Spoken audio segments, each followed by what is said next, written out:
Welcome, I'm Libita Sibungu. Thank you for being here.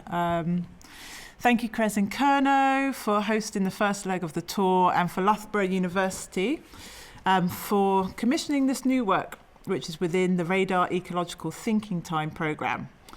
I'm so pleased to share Deep Recovery with you. Deep Recovery is a response in part to my research visit to the British Geological Survey archives in Nottingham. Whilst I was there, I was questioning the colonial logic of archiving. What is determined, worth storing, what becomes erased, and whose perspectives are valued?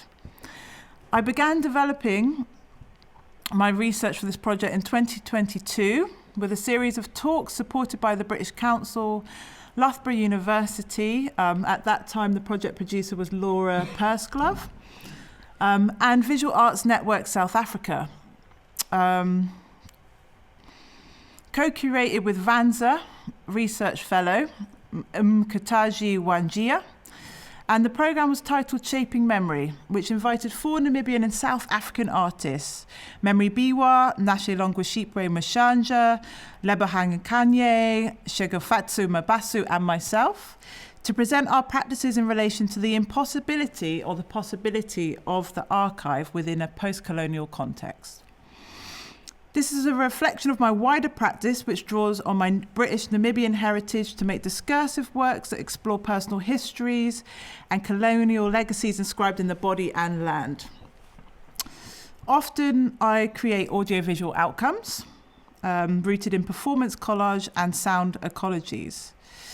And I try to usher subversive pathways into the present through reimagining materiality, movement, and collective healing in relationship to the environment. I've also got a really nice collection of crystals and rocks up here, so at the end, please do come and have a look and touch, and there's some from Beth as well.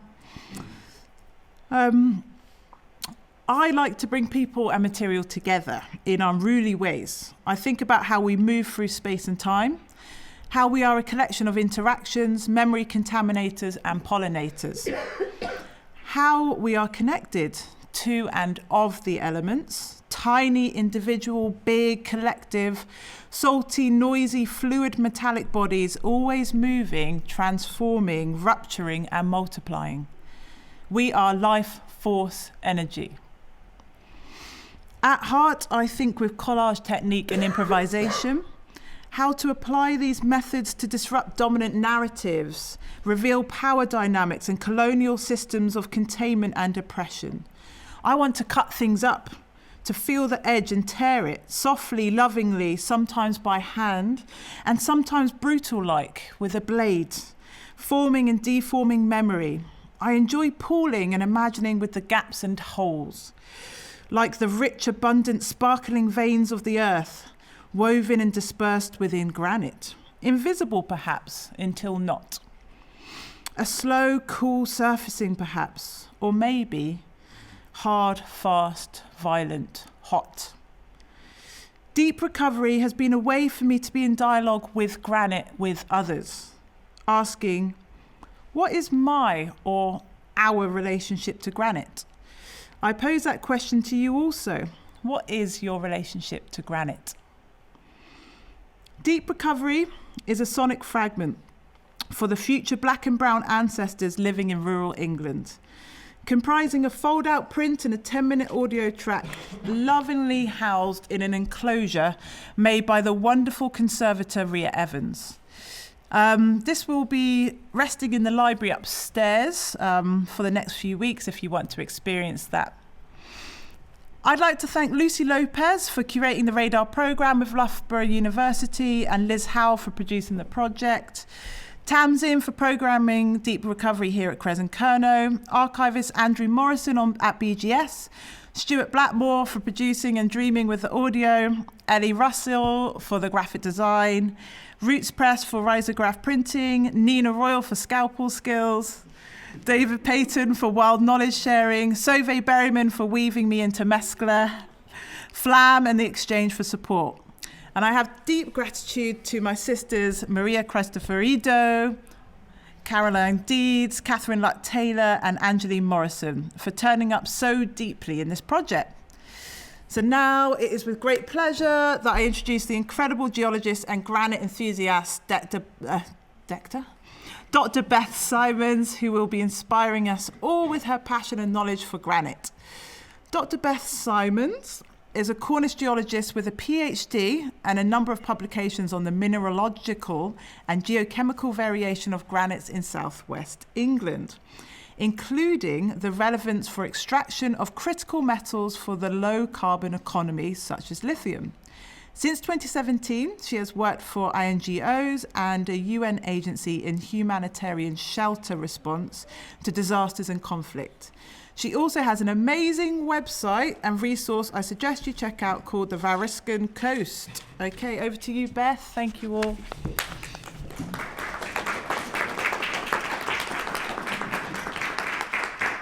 Hi everyone, can you hear me at the back? I'm quite quiet and I've got a really bad cold, so sorry. I'm going to sit, if I sit like that, is that all right for sound?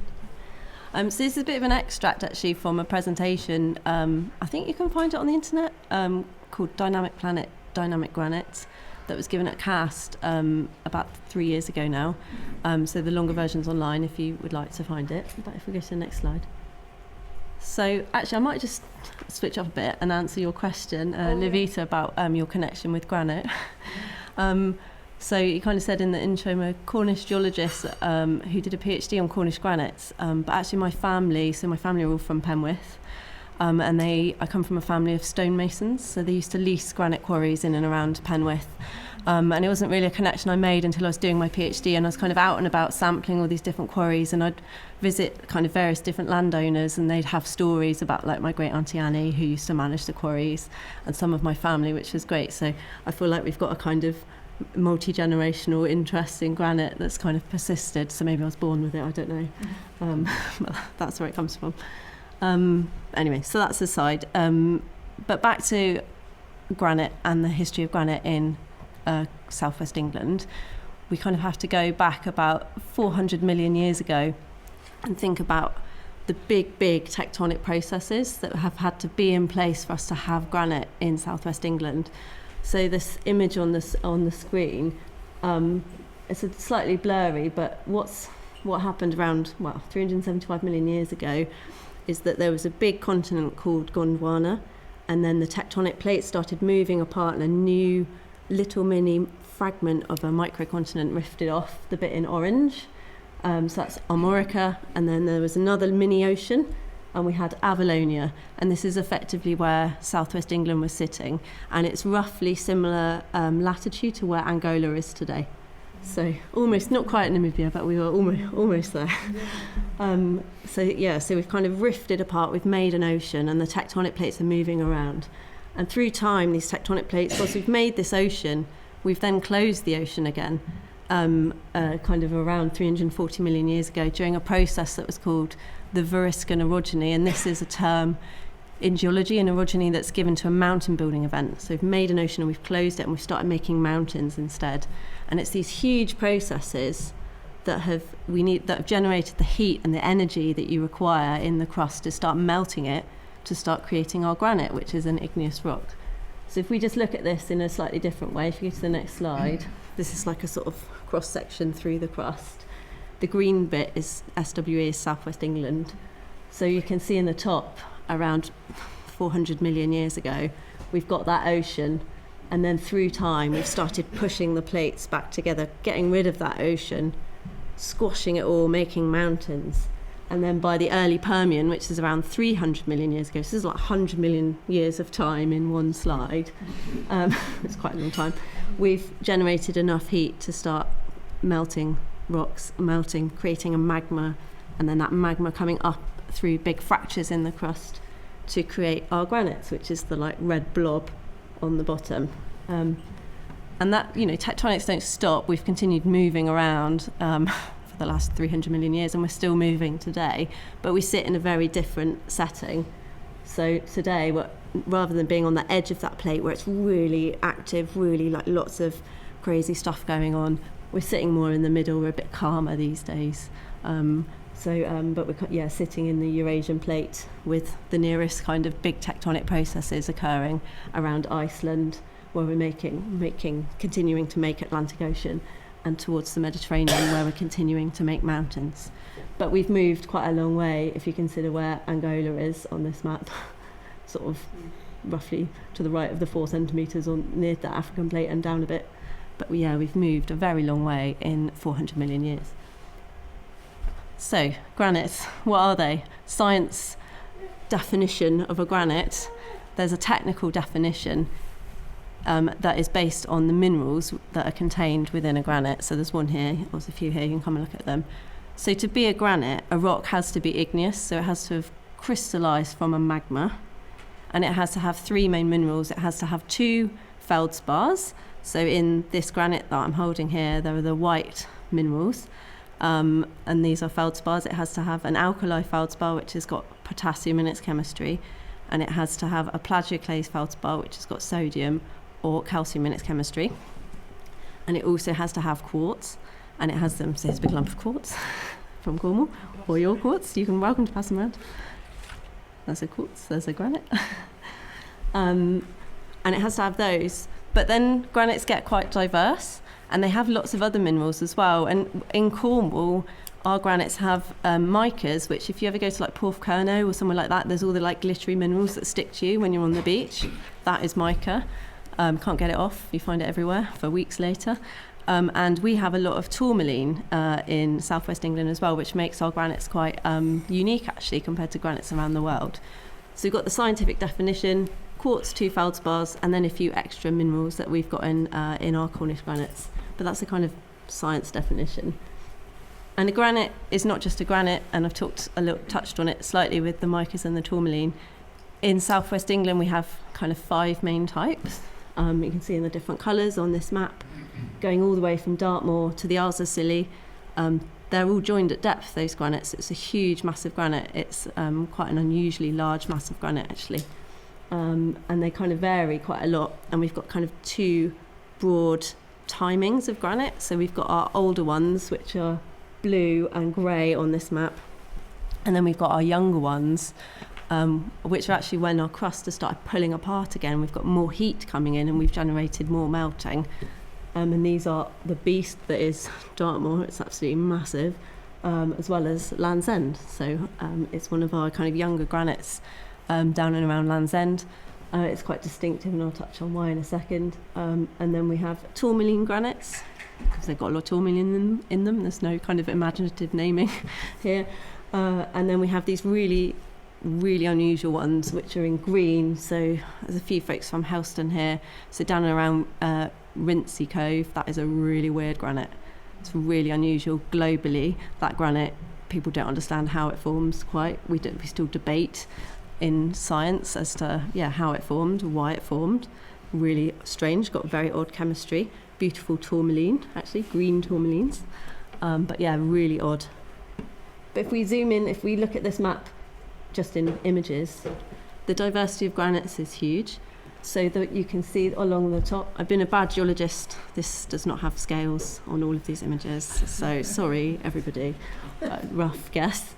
The G1A you can find in the walls of this building. This is typical Culminalis from around this area, for example.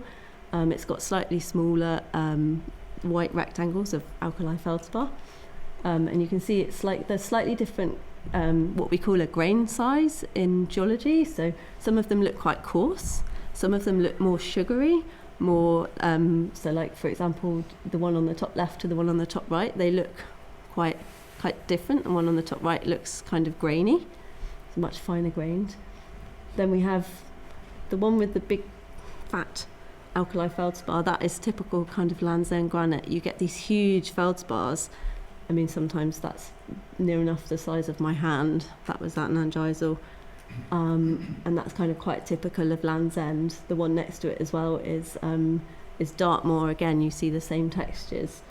And then we have our tourmaline granites along the bottom as well, which are, they've just got a lot of tourmaline rather than a lot of mica. But huge diversity in the granites in terms of their textures, what we would call their textures, their fabrics, as we would term their fabrics in science, their chemistry, their minerals, their age, how they formed, everything about them. They're all very, very different. So that's why, as a scientist, it makes studying them really interesting, because there's a big story to tell about how these granites formed, and there's still lots of questions that we can't answer, and different stories that I see it as different stories that different scientists will tell about these rocks and how they formed.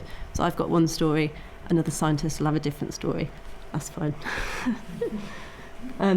So just looking at where we find, I'm going to zoom in a bit on Lanyon Coit, because obviously that's where you guys went for a stroll. Went for your stroll and your talking and everything. But where else do we find granite, like in and around Lanyon Coit? So we find it a lot on Dartmoor. So if you're ever up on Dartmoor, Nungisel's a really good place to have a look on the coast around Land's End, where you find those huge feldspars. The Minack Theatre, next time you're there, that's carved out of what we call a biotite granite, a bit like you find around Lamorna. Also special to me because my granddad did some of that stonework, so it's like a nice connection. But yeah, so you can find it all, across southwest England. So next slide. And Lanyon Coit is also made from this, what we call a biotite granite. So biotite granite, you're passing it around. Biotite is a very iron-rich type of mica. It's very dark in colour. You can have a look in that rock that's being passed around. If you were to flake it off, it's quite kind of brown. It's got a lot of needles, black needles of tourmaline. It's got these kind of bluey grey coloured rectangles. That's a mineral called cordierite. It's quite dark grey compared to other granites that we have in southwest England. And that is what Lanyon Coit is made from. So if we go to the next slide, and let's put this photo in because I feel like we've got the same photo. And I was just saying to Libita before, so when I put my hand on a photo, it's because I'm using my hand as a scale.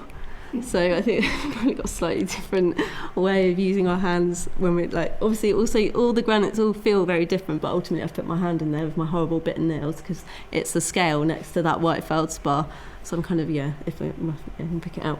But yeah, so Lanyon Coit has these classic big white rectangles that you find in the Land's End granite. So when I look at standing stones, I love the stories about the kind of history of why the stone is there from a cultural perspective and the different views that people have or different tales that people tell of the stones.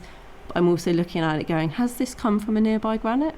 Quite often they have. I haven't yet found a standing stone where I'm like, okay, that is a completely different granite to what is in the surrounding landscape, because that would be a very interesting story, not only from a kind of scientific perspective but also from a cultural perspective. So I always find the standing stones, no matter where they are, they're very much of their kind of immediate landscape. But if anyone's got any hints of stones somewhere that the granite looks a bit different to the surrounds, let me know, because I'd be really interested to understand a bit more about that. And what does this look like under the microscope? So we've gone from these huge kind of tectonic processes, and now we're zooming right in to what does a granite look like under the microscope.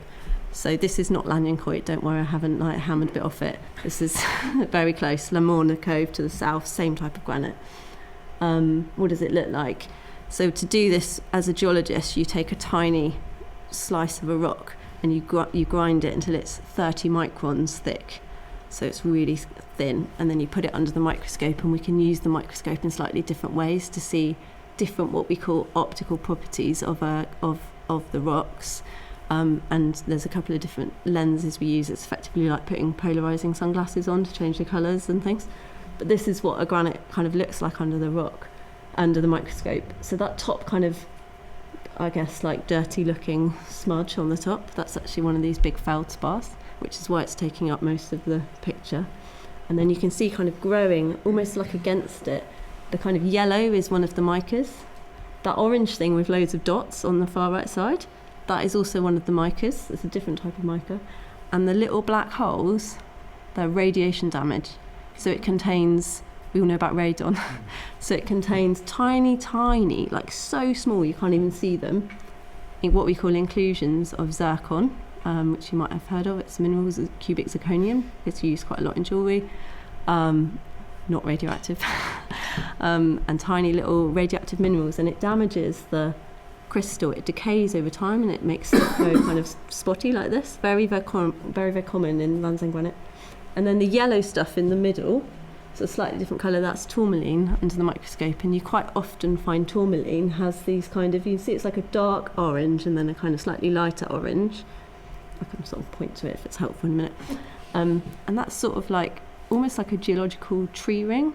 It's like a recognition of how the mineral has grown as it's crystallised, because it doesn't happen instantly. Like all of these minerals form these minerals, crystallise into solid from that melt at slightly different times. So they're all over millions of years. You might make a mica, then that will harden, and then another mica might form, and then another mineral, a quartz might form, and then tourmaline is usually really late in the day. So it kind of sits in that melt until it goes, oh, okay, I know I'm going to I've got enough boron, it's a key element in tourmaline, to now start crystallising. It's like you wouldn't make a cake without all the ingredients, right? So this is what the granite's kind of doing. It's not going to start crystallising minerals until it's got all of the ingredients to crystallise those minerals. But yeah, so as it crystallises through time, it kind of creates these almost like tree rings. And as a geologist, it sounds really fancy. You can put a laser over it and like run a line through it, and it effectively measures the chemistry. So you can capture how that mineral has crystallised over thousands and thousands of years and exactly how that chemistry has changed through time.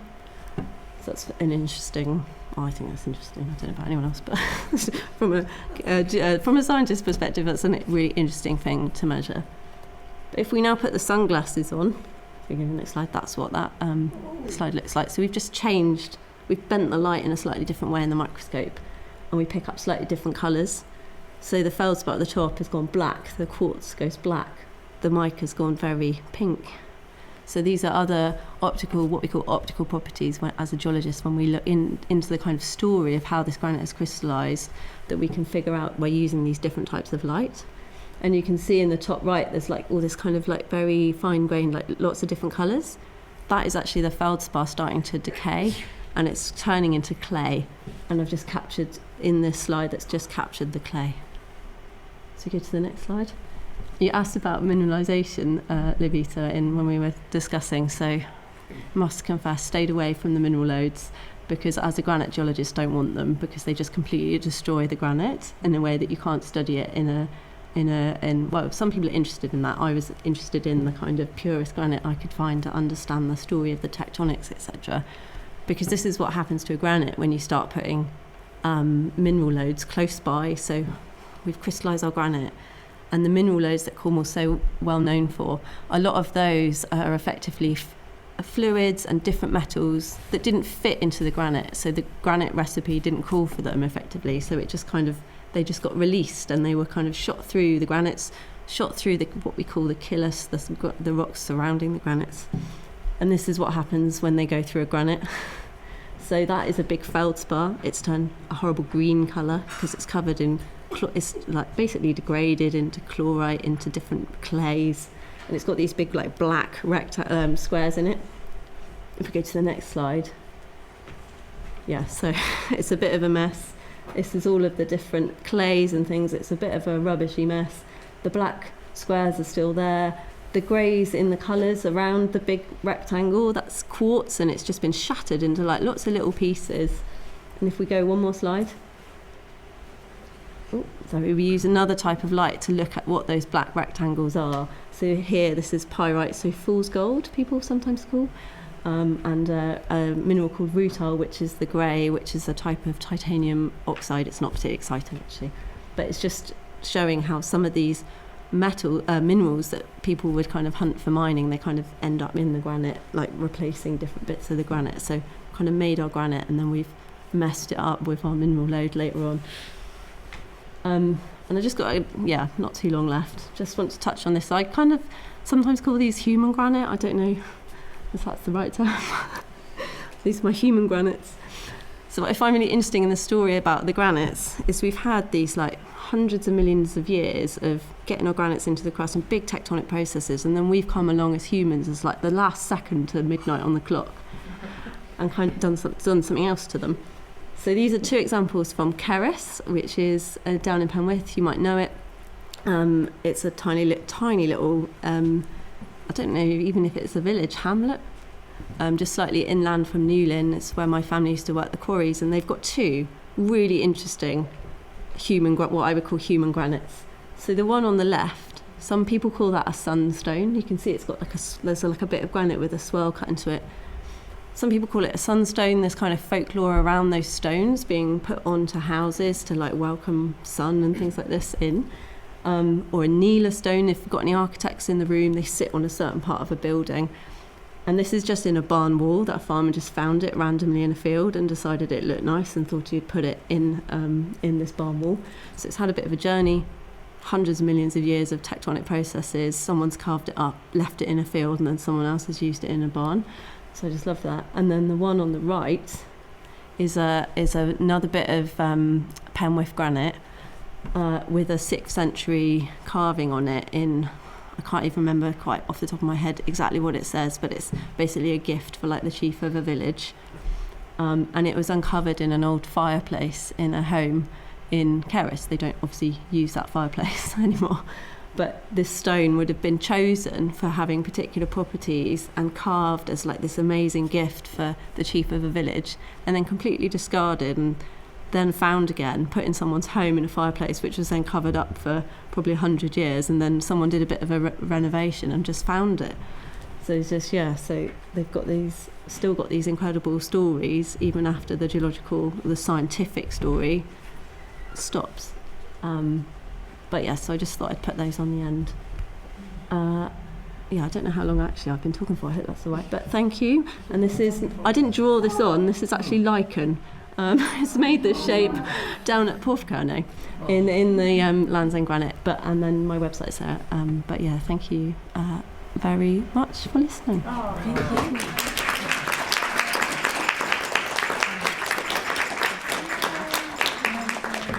Thank you, Beth. That was, we'll have a Q&A at the end, so I'm sure you've got lots of questions to ask Beth. I'm going to pass around some tourmaline, some black tourmaline and smoky quartz and clear quartz that goes into black tourmaline that I have got from Namibia, from Spitzkoppe in Namibia, that I carry with me often. And Liz, if you could... We'll play an excerpt from the Deep Recovery sonic fragment that's going to live in the library.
That was Angeline Morrison leading us, me, Maria, Caroline, Catherine, Angeline,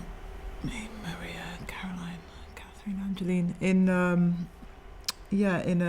moment of humming, of singing together, of sounding out. And I asked Angeline to think about what black tourmaline would sound like. And that's what came out of us. So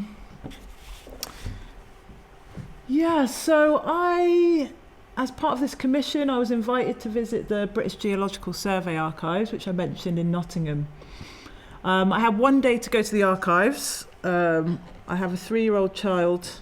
I live in Penzance, going to Nottingham was long. And so, not having additional childcare, and so I just said, look, I think the way to do this is just to work with the limitation and to me to just go for one day and to approach it, when I was reading about the formations of geology as a science. This was also when like travel writing was becoming a thing and poetry and this observation of the landscape. So I just thought, let me just think about recording my whole journey there and having one day. And so I asked the archivist, Andrew, to just get out some stuff that's about Cornwall and granite and talk me through it. And I'm going to record it all with a sound recorder, and I'm going to take photos, and I'm going to just take it in. And what I carry with me is what I carry with me, and maybe that will become part of the project. So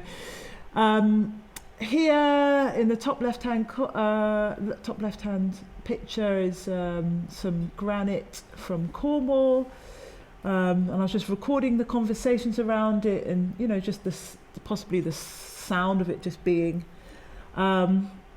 really interesting, looking at the old maps and kind of the systems of colour, how to assign colours, and the logic there around geological formations. And also, I was just really enjoying the tactile nature of the intimacy of being with the materials in this one room. If you've ever been to an archive, generally you go into this back room, and then it's just kind of you with these materials, and it can be kind of strange and interesting. And there were things that I was enjoying, the way that the mats were folding up. Next slide, please. They were kind of concertinaed, and this is pre-digital technology, so everything being done by hand, like a painstaking process of observing the land and of trying to grid it and understand it. And I was struck by the amount of handwritten notes, these tiny field notes, and with that, the archivist was saying they weren't writing for this to be archived. So a lot of the times, it's illegible, or there's mud on, or they're waterlogged because they've gone out in the field with these tiny books. And I was just kind of scanning through and thinking about language, what am I drawn to here, or what excludes me here, what's difficult here. I think there's a little note there that says end of field trip, many thanks to Martin. Those little kind of intimate moments. And then I just kept coming back to the hand as well. Interesting, Beth, that you said that's an inherent, method for scale. I guess for me as an artist, I was just thinking about my hand and my relationship to some of these images. And this language, and thinking about strata and time and colour, and also the title as well, Deep Recovery. I kind of shifted a phrase I heard in some of the conversations I was having with different archivists. One archivist who worked for the BBC, previously worked with the BBC, was telling me about deep storage. And basically, it was up to him to go through these really old documents as they were digitizing, and things that weren't ever going to be seen again, but to choose whether they were going to be erased or stay darkened and not watched or seen. And so this deep storage thing, I was and then that's just up to one person to choose what is remembered. And then I shifted the storage to recovery, and I was thinking about recovery. The definition in the Oxford Dictionary is a return to a normal state of health, mind or strength, the action or process of regaining possession or control of something stolen or lost. So then I was thinking about, that means that there was something already there, the idea of connecting with something that has been lost. And in addiction and recovery, recovery is about that kind of connection. So coming back to the connection with self, with wholeness. So there is already, I like the idea of recovery, meaning that there's already something there. It's not that something was never there. There's already something there. And actually it's about this kind of connection and coming back to something. And so I was thinking about that, like deep recovery and the kind of agency and movement within that in terms of temporalities, and also, I suppose, between the body and land. Next slide, please. Which brings me happily to this like key stage in developing the project. So after going to the archives and reading a bit and collecting and recording, I was kind of really thinking about like granite. Like I moved back to Cornwall a couple of years ago. I grew up in Penzance and moved back a couple of years ago. And I was like, okay, like being back here, like I know it, but also I don't know it. And, you know, what is my relationship with here? I've changed, but maybe this place has changed too, or maybe not. So that question of like, what is my relationship to granite obviously evokes and speaks to a lot more than just that. But it has been a really important like in to me, like being here. And so I invited 4 other artists into the space, into that inquiry with me. We're all artists, we're all Black mixed heritage, we're all women. That was really important for me, to bring us together and to go on this inquiry. And again, like embracing the limitation of like all of our diaries, you know, we're all mothers, we're all people, we're all active, bringing us together. Can we do that in 2 days? And can I, as a research methodology, thinking about field work, you know, kind of shift this observation into something like inclusive, that's like not this thing of like, that's separate, but like, can we all just be together and record what being together means with this kind of central point of inquiry? And so, yeah, we went to Lanyon Coit, we went to Madron basically, and we just did a circuit on day 1, which was, inherently we started to do these rubbings, which was really nice. And Lanyon Coit is this kind of, you know, this burial site. So we're respecting it as well, but also like asking questions about it. And we were supposed to do that with Beth that day, but unfortunately she got poorly. And so it turned into something else, you know, it turned into being a bit lost and finding our way together. And actually, what do we all know about the area? What stories do we already know? And I was just kind of documenting and recording, and we went from Lanyon Coit and did some reflections, and then we walked along and went past Ding Dong Mine, and then we were trying to find 9 maidens, and for whatever reason we could not find 9 maidens, and the GPS was like wonky, and granite does make, you know, technology go wonky anyway. But we were wondering. We were like, oh, this is cool. And we found these, like bamboo and palm leaves. And we just started this like cool procession as well. And it just felt like powerful and beautiful. And by the time we got to 9 maidens, it just felt quite sacred. And it was like really worth the journey. And there's Catherine there doing some more rubbings. And so, yeah, collecting these field recordings, having these conversations, trying to find our way. Beth, very kindly, through the norovirus, voice noting tectonic plate knowledge, and us sitting in a field having a sandwich, listening back. You know, it was like unruly and wild and wonderful. And yeah, so elements of that, again, I pulled into this final sonic fragment, and we'll just listen to a part of that now.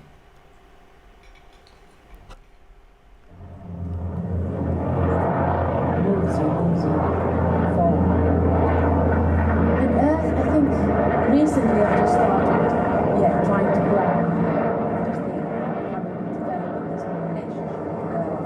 So I think it was Earth I was maybe fearful of, like this, what happens in there, what happens underneath, kind of like the underworld, just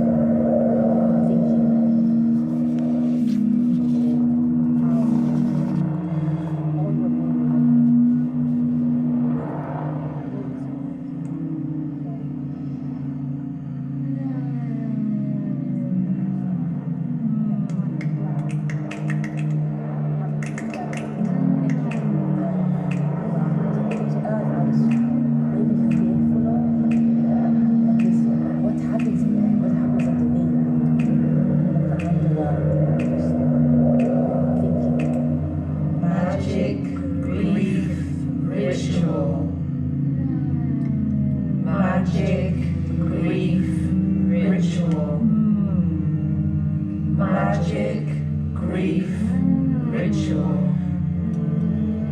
magic, grief, ritual, magic, grief, ritual, magic, grief, ritual, magic, grief.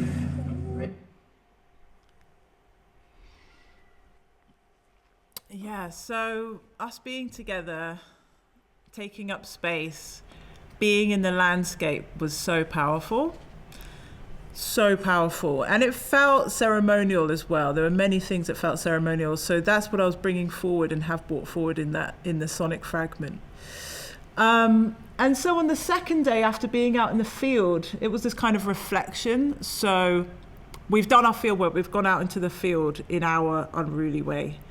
And we've collected materials and we've done these rubbings. So now on this second day, we went to the exchange, to the engine room and sat and reflected and listened back. And then I kind of created a framework by which we just did some automatic writing and posed some questions with just a 5-minute kind of window to write. Different ways of understanding our relationship to granite. And what came out of that was like just some beautiful words and knowledge and connection. And so I recorded those, and as the day kind of, and we did these hand maps as well, so things that we collected, thinking about our relationship to rocks and to place and to space and to time. Yeah, so lots of note taking. And as we read these bits of writing back and these reflections, we then progressed into improvisation, so starting to sample from each other parts of what we'd said for it to become something else and for us to start orating that together. And so there the work started to become. And so that was kind of, a process of writing and of us being together that started to develop and become the sonic fragment, which you will be able to experience from upstairs. Again, you might recognize the green cloth in the setup. And so then, I don't know, for those of you that went to FLAM, I was invited to do something for FLAM, and I knew for this project, I wanted there to be a kind of mini publication, like a small print reflecting my experience at the BGS archives in this kind of tactile small thing that you take with you to record, to document. And so it was an opportunity for me to test out some of the graphics and the feeling of that, and I did that with Ellie Russell, who's an amazing graphic designer. And so these are, on the front there you can see the rubbings that we had done on the Lanyon Coit and at the Nine Maidens. And so on Rhizo it gives that really nice like print feeling of print. And yeah, obviously promoting today.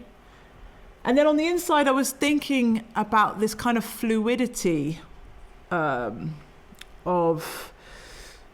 granite, actually, of how it was formed, of coming from this kind of molten place, and thinking about that kind of rich, abundant, perhaps in some of the geological terms would be like intrusive, in the seams, in this kind of mineral-rich cracks and seams, and this kind of crystallization and these different temporalities of granite forming, and it not just being this kind of solid, always existing thing as, hard and in the landscape and an enduring, which is, some of the narratives that I grew up with here around Cornish identity as well.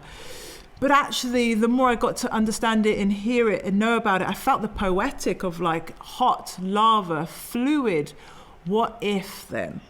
What if I start to think about my existence and being and narratives around identity in relation to granite, in relation to that?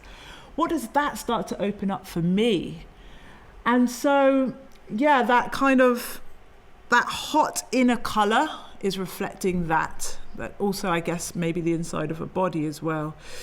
And this kind of unruly poetic that's winding and moving and rhizomic. And the external still being, you know, a part of that, you know, this kind of rubbing, almost like this skin. So I wanted there to be this kind of inner and exterior, this small and large conversation happening. Yeah, and then that poetic that I started to develop turned into a performance score. And I tried to keep it tight. I was working with like kind of poetics that were small, you know, just a couple of words together and repeating them. And I invited the women involved back into the recording studio, and we did a round table setup. And I knew I wanted to kind of harness the energy of us being together rather than it all being post-production edits, rather than doing single takes. And so when we came into the room, I gave everyone this sheet. We didn't rehearse anything. We kind of chatted and then like got into it. And we recorded what we recorded in like maybe an hour, a bit more. And then developed it in post-production with Stu, thinking about strata, thinking about what does it sound like if we start to tune into all of these different minerals within a rock that we see.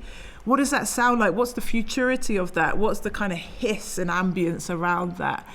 And started to glitch it, and was thinking about a collage, was thinking about strata, was thinking about layers, but also wanting to hold this kind of like honesty and this like energy of us being together.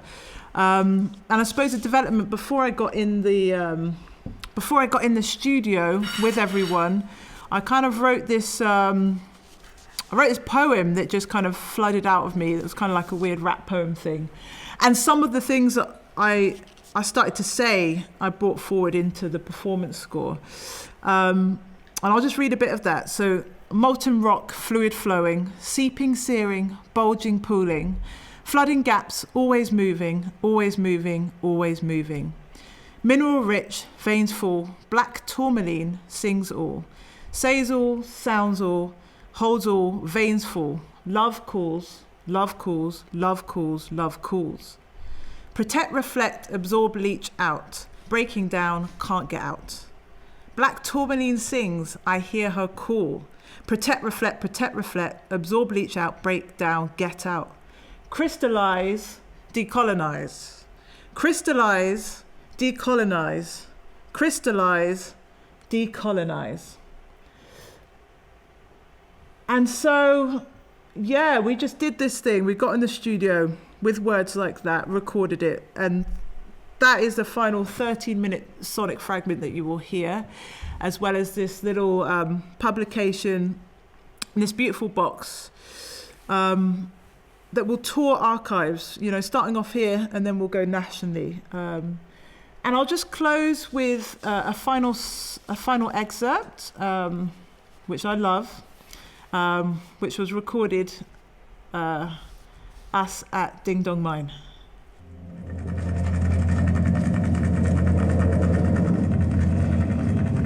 Uplifting. Uplifting. Up. Uplifting. Uplifting. Uplifting. Up. Lifting. Uplifting. Lifting. Up. Lifting. Uplifting. Uplifting. Uplifting. Uplifting. Uplifting. Uplifting. Up. Old ding dong, it's a miner song. He picks at his rocks all day long, and the engines are turning, the blisters are burning down at the old ding dong. And I'll leave it there. Thank you.